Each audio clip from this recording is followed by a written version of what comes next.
Hello everyone, welcome in secret study with me. आज के video में हम कॉग्निशन एंड इमोशंस के बारे में कवर करेंगे, यानी कि संज्ञान एवं संवेग। तो हमारा जो संज्ञान होता है, संज्ञान हमारा थिंकिंग से जुड़ा होता है। कहीं ना कहीं जो मेंटल रूप से होता है वो सब जुड़ा होता है, जो मेंटली होता है वो संज्ञान उसको बोलते हैं, उसको संज्ञान के रूप में उसको जाना जाएगा। जैसे थिंकिंग भी हमारा संज्ञान यानी कि कॉग्निशन से जुड़ा हुआ है। तो थिंकिंग को यहाँ दो भाग में डिवाइड किया गया है कि एक तो होता है एब्स्ट्रैक्ट थिंकिंग और दूसरा होता है कॉन्क्रीट थिंकिंग। एब्स्ट्रैक्ट थिंकिंग में जो आता है अमूर्त चिंतन, यानी कि जिसे हम देख नहीं सकते हैं, जिसको हम सोच सकते हैं, थिंक कर सकते हैं अपने मन में, जिसको बस महसूस किया जा सकता है। और कंक्रीट थिंकिंग यानी कि मूर्त चिंतन जो होता है कि इसमें अनुभव से सीखा जाता है और देख भी सकते हैं, जो होता है सामने हमारा होता है, उसको बोलते हैं मूर्त चिंतन। फिर जो दूसरा थिंकिंग को और दो भागों में डिवाइड किया गया है। जो पहला होता है कि पहला जो थिंकिंग होता है क्रिटिकल थिंकिंग और दूसरा होता है रिफ्लेक्टिंग थिंकिंग। क्रिटिकल थिंकिंग यानी कि आलोचनात्मक थिंकिंग, सोच विचार होगा। और जो रिफ्लेक्टिव होता है प्रकाशात्मक वो विचार होता है। इसमें आलोचनात्मक में आता है कि जैसे हम किसी चीज़ को, अगर किसी के बारे में हम पढ़े तो उसके बारे में क्वेश्चन पूछे या उस पर विचार करें कि कहाँ से आया, ये सब कैसे हुआ, ये इसके बारे में तर्क क्षमता करने की तर्क शक्ति जो उत्पन्न होती है, ये आलोचनात्मक होती है। इसको प्राइमरी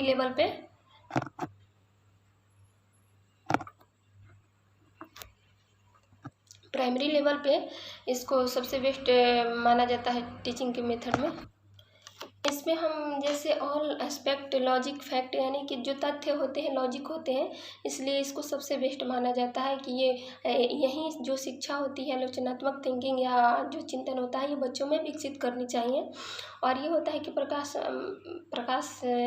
प्रभावी या प्रकाशात्मक जो चिंतन होता है, यह है कि जो बस पढ़ा दिया और जो उस पर कोई विचार नहीं, कोई लॉजिक नहीं, तो ये रिफ्लेक्टिव थिंकिंग हो गया। फिर इसके बाद जो ये होता है कंसेप्चुअल डेवलपमेंट, यानी कि इसको हम कॉग्निशन के ही, या मतलब कॉग्निशन का ही ये हिस्सा है। इसको संप्रत्यय विकास बोलते हैं। ये हमारा कॉग्निशन यानी संज्ञान का ही हिस्सा है। कॉग्निशन का जो डिफिनेशन हो जाएगा कि the mental process of acquire knowledge, यानी कि इसमें हो जाएगा कि ये एक दिमागी प्रक्रिया है जो जिससे हमें ज्ञान प्राप्त होती है। जैसे हो जाएगा कि perceiving, reasoning, recognition, problem solving, और एक होता है कंसेप्टुअलाइजिंग और मेमोरी, यानी कि ये सारे दिमाग से जुड़े हुए हैं। जितने भी ये एस्पेक्ट हैं सब दिमाग से जुड़े हुए हैं, इसको हम कॉग्निशन बोलते हैं। इमोशंस जिसको हम संवेग बोलते हैं, इमोशंस में होता है कि इमोशन जो होता है इमोवियर, यानी कि इमोवियर से ये बना हुआ है। इसका अर्थ होता है कि टू मूव, यानी गति में होना। कहीं ना कहीं संवेग हमारा गति से जुड़ा हुआ है कि इमोशंस है तो गति है हमारे में। तो ये हमारा इमोशंस का डिफिनेशन हो जाएगा।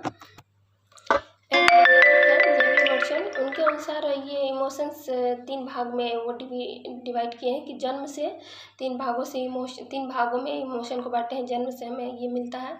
पहला होता है फियर, दूसरा होता है एंगर, तीसरा लव, यानी कि भय, क्रोध, प्रेम। ये जन्म से ही एक बच्चे में विकसित होती है, क्योंकि बच्चा को जब छोटे पे उछालिए ऊपर की तरफ तो वो डर जाता है।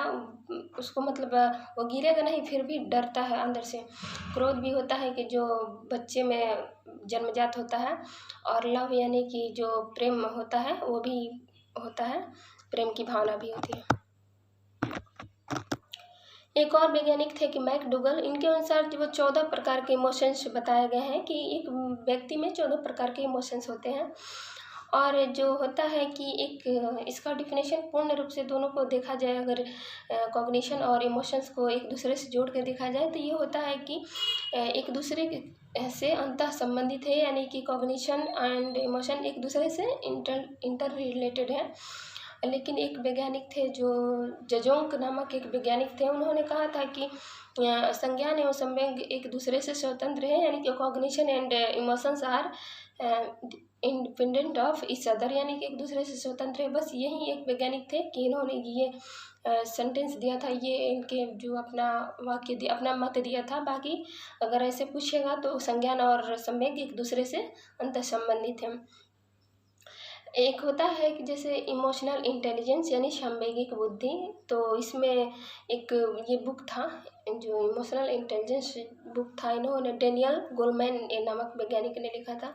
इन्होंने इसमें जैसे डिफिनेशन दिया था कि एनीवन कैन बिकम एंग्री, यानी कि कोई भी गुस्सा हो सकता है किसी पर, लेकिन दैट इज़ ईजी, मतलब ये गुस्सा होना आसान है, but to be angry with the right person to the right degree at the right time for the right purpose and in the right way, that is not easy. यानी बोले थे कि गुस्सा होना किसी के लिए आसान है, लेकिन अगर सही समय पे, सही व्यक्ति पे और सही उद्देश्य के लिए गुस्सा होना ये पॉसिबल नहीं है। इन्होंने अपना एक वाक्य दिया था, डेनियल गोलमैन।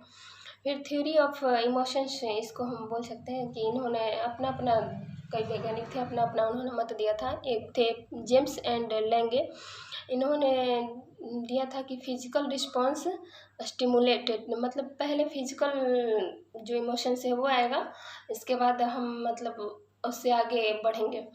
फिर होता है, एक दूसरे वैज्ञानिक थे कैनन और ब्रोड, दो वैज्ञानिक थे। इन्होंने कहा था कि इमोशंस ब्रेक फिजिकल रिस्पॉन्स, यानी कि इमोशंस जो होता है, संवेगिक होता है, वो बाद मतलब पहले इमोशंस होता है, इसके बाद फिजिकल रिस्पॉन्स हमारे जो बॉडी रिस्पॉन्स देती है वो बाद में होता है। फिर तीसरा होता है, तीसरे जो वैज्ञानिक थे सेचेस्टर और सिंगर, इन्होंने कहा था कि इंटरप्रिटेशन ऑफ इमोशंस, यानी कि ये भी अपना डिफिनेशन दिए थे अपने मत के अनुसार। और ये हमारा जो आज का वीडियो था ये पूरे कॉग्निशन एंड इमोशंस पे था। तो आज के लिए इतना ही, थैंक यू।